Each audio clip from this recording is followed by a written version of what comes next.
آج سے میں علی معاویہ کی خواہش کے مطابق شیعہ کتاب سے فدق کی حدود امام موسیٰ کاظم علیہ الصلوۃ والسلام کی زبانی آپ کو دکھانے لگا ہوں۔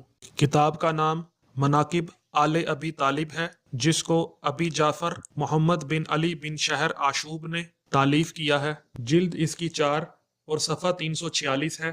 اس میں کتاب اخبار الخلفاء کے حوالے سے لکھا ہے کہ ہارون رشید بلکہ ہارون یزید نے امام موسیٰ کاظم علیہ الصلوۃ والسلام سے بار بار اصرار کیا کہ آپ فدق لے لیجئے، تو امام علیہ الصلوۃ والسلام اسے انکار کر دیتے تھے۔ جب ہارون رشید نے اصرار زیادہ کیا تو امام موسیٰ کاظم علیہ الصلوۃ والسلام نے فرمایا کہ میں فدق کو اس کی پوری حدود کے بغیر نہیں لوں گا۔